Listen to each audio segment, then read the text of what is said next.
Hello, I'm Pastor Philip Knutson, and I want to thank you for this opportunity to greet and share some updates. As you know, Lou Marie and I, we both retired as of the 1st of August, 2023, and we moved to Hoedspruit, a small town in the Limpopo province of South Africa near the Kruger National Park and the Blade River Canyon. So it's near our younger daughter, Tandi.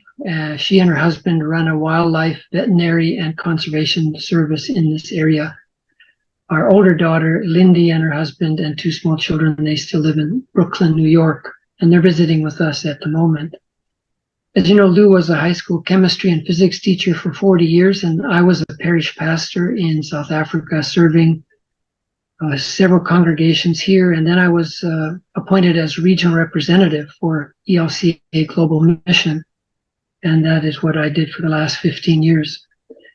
But we want to thank Christ the King for the many years of missionary sponsorship, for the weekly prayers, the funding support for Christian education, literature, especially we think of Nancy Turnquist, who supported that, and the learning exposure visits of, I think it was 3 groups that came to South Africa from Christ the King. So our relationship with Christ the King goes way back to 1973, when our family, my parents, Jim and Arlene, and the rest of us moved to Bloomington, coming back from South Africa, where my dad and mom had been serving. So that's just a little update. Now, I have a few reflections on where. Often I've been asked, where are you from? Where are you living and working, and where do you think you'll live when you retire? Well, the answer to the retirement is here in South Africa. But sometimes people hear a different accent and they ask, but where are you actually from? And for me, the answer to all these where questions is not so simple. I think that's true for most of us. We don't fit into one simple box. Some people ask even, which country do you prefer, the US or South Africa? And to me, that's like asking, do I prefer my mother or my father?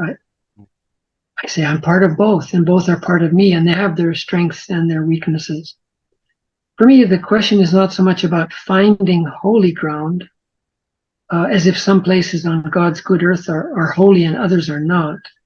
Rather, for me, the question is about finding the holy in each and every place, no matter where that place is, whether it's in the United States or in Africa, in the big cities, suburbs, or out in the rural areas and small towns. And by holy, I mean signs of God's unconditional love, God's grace and mercy and peace and justice for all. The Old and New Testaments relate numerous stories of how and where God and God's kingdom show up in unexpected ways and places.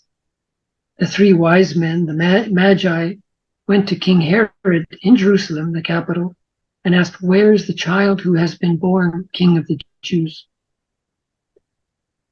And the incarnation, the birth of Jesus in that little hamlet of Bethlehem, his ministry to and with the marginalized people in Galilee, his teaching in the temple in Jerusalem, encounters with religious and political leaders, and finally his death on the cross outside of the holy city, continue to surprise and challenge us and our view of God and the world, and where the holy is found and proclaimed.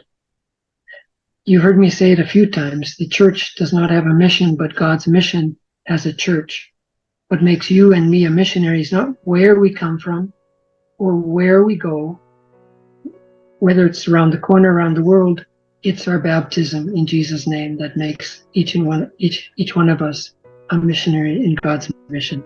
So again, I want to thank you for all the years of missionary sponsorship support and your continuing ongoing participation in God's mission locally and globally. May you have a blessed Christmas and a new year wherever you are. Thank you and goodbye for now.